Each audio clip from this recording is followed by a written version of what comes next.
Hey,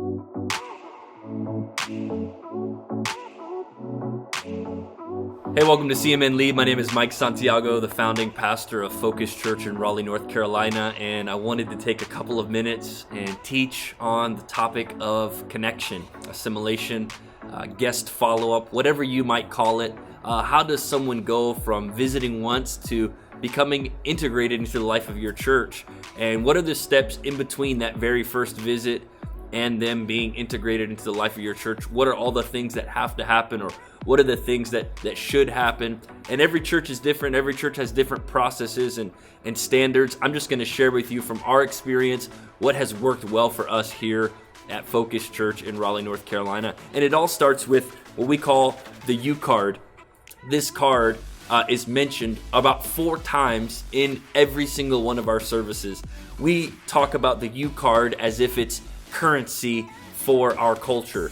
We want to know how many U cards were turned in at the end of every Sunday. It's a number that we celebrate. It's a number that we're excited about. And it's a number that we value greatly because we know that when someone willingly hands us their information, they're looking to take one next step. And so we really prioritize having these available behind every seat, making sure that we mention them. We have a digital version of this also. So we say, hey, if you want to go paperless, you can go to focus.church/U, or you could text message UCard to 97000. We have many different ways to do this one single step because we know that this is the very first step that anyone takes when they start to let us know that they like the service or that they enjoyed their time or that they want more information. And so we mentioned this about 4 times in the service. We always approach every single one of our experiences as if they're our first time guests in the building.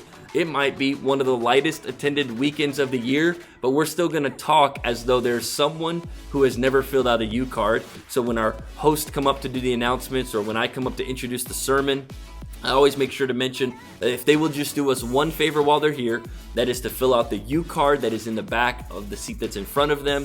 And all they have to do with that U card is if they want to just drop it off in the offering bucket, they can, but they won't receive the free gift. We have a free gift for them, waiting for them in the lobby as they exit once they turn this in. So they turn this U card in, they get a free gift. The gift is very simple. You've probably seen many churches do the same type of gift.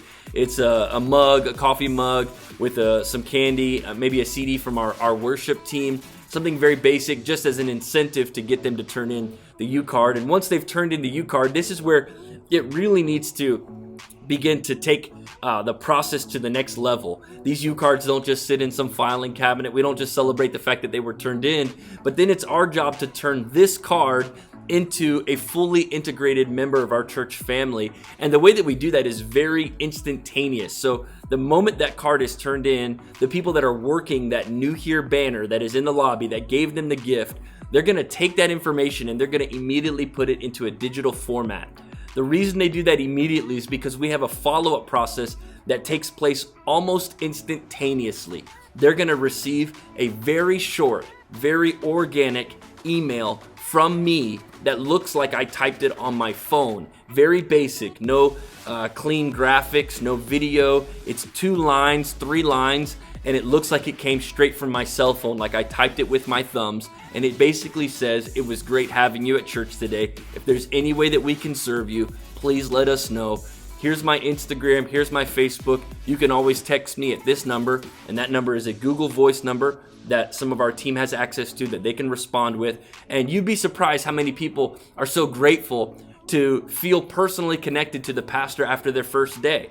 And a lot of those emails get replied to all the time. Thank you, Pastor. We love the music. We love the preaching. We loved our kids loved it. We'll be back. We'll be back all the time. We get replies to that automated email all the time. Now that email is automated, but they don't know that. So it's one of the ways that we streamline the process. Someone is not back there typing an email every single time a card gets turned in. Instead, every single time a card gets turned in, this email is automatically sent. That's one quick way that we do that. Again, on Mondays, our team gets together, our New Here banner team, they'll get together and they're going to write a thank you card. It's just a little postcard, not a formal letter, but a little postcard handwritten that just says, hey, thank you for joining us. We know that church is sometimes hard to find a new church. It can be hard to get settled in, and we just want to say thank you for giving us a chance to be your church home for the day. And we just thank them on that card very quickly, put a stamp on that postcard, and send it in the mail right then on Monday. Then that email sequence that started on Sunday afternoon with the great meeting you today begins to continue. The Wednesday after the Sunday that they meet, they get a gift. It's the title, the subject of the emails just says, hey, we have a free gift for you. And it's a digital download of the CD that we gave them. We say, hey, some of you might not have CD players anymore. That's okay. Here's a digital download or access to download this music from our worship team, just as a way of saying thank you. And what this does is it keeps the church in their mind.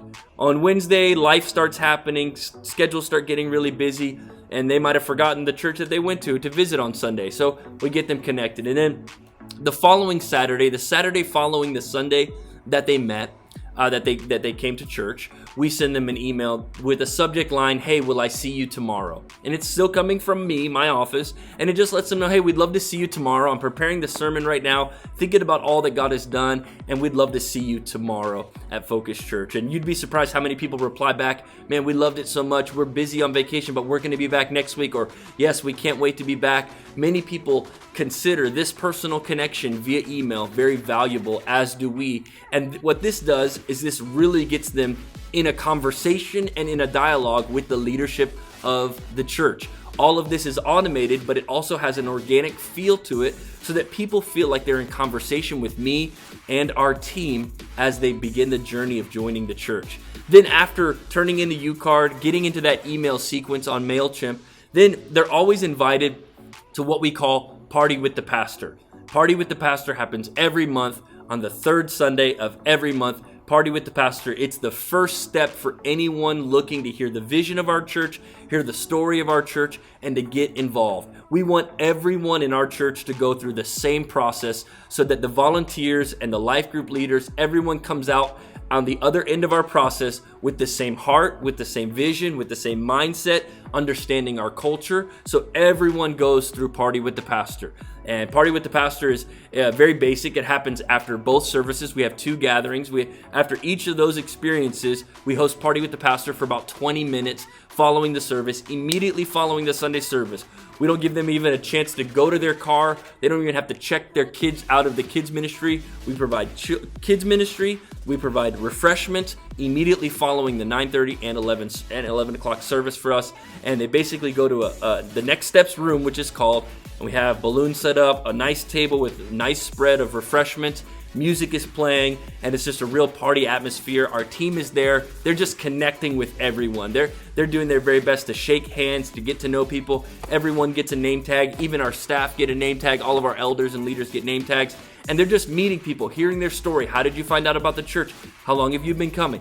And then there comes a point where it gets kind of quiet, everyone settles in, and we play a video of our story, our church's story, how we started the church and how we grew, and it really just connects them to the vision and to the mission. My wife is in the video with me, and we're telling the story of our church together. They're able to get to know us a little bit better and kind of understand where we're headed. After that, they get a chance to hear from one of our team members, ask any questions that they might have, and then they're dismissed. It's literally a 20-minute ordeal. They check in there so we know who has come and who hasn't come, and we give them one piece of homework between Party with the Pastor and the following Sunday. We ask them to fill out their spiritual gifts assessment test.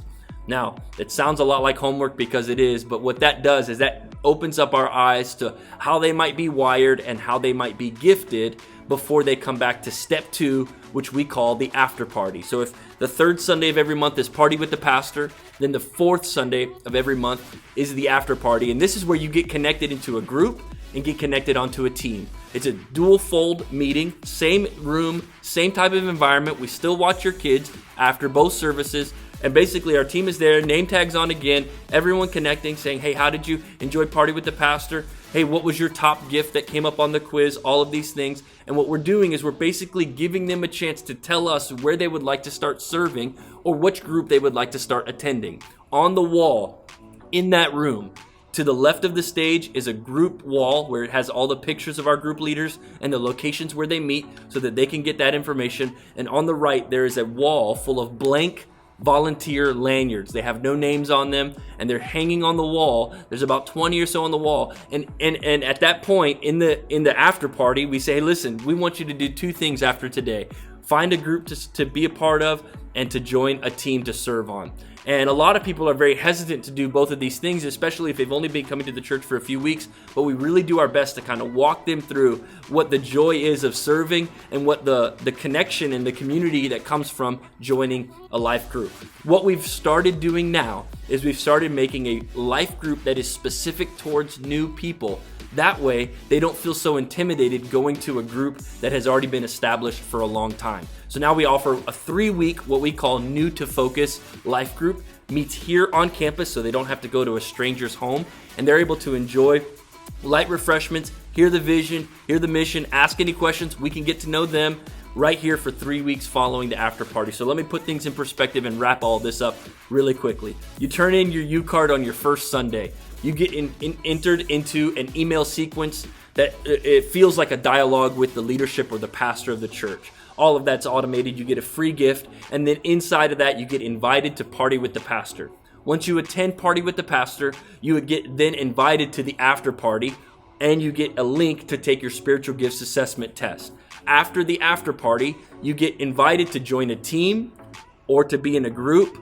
A lot of times the group that you'll join is called New to Focus, and for 3 weeks we're going to go over our basic beliefs, our church culture, and where you're ready to start serving. In our minds, it should only take someone 5 to 6 weeks to get fully integrated into the life of our church, and that means that from party with the pastor to the end of the New to Focus life group, you should have heard from our team, our mission, our vision, our culture, where we're headed, and we should also be able to know whether or not there's leadership potential or there's just serving potential or where they stand with the Lord. And it's just a great process that we found that really has helped. We've seen over 350 people added to our church this year alone, and I trust that this will help you assimilate guests and get to know people as they come join your church. God bless.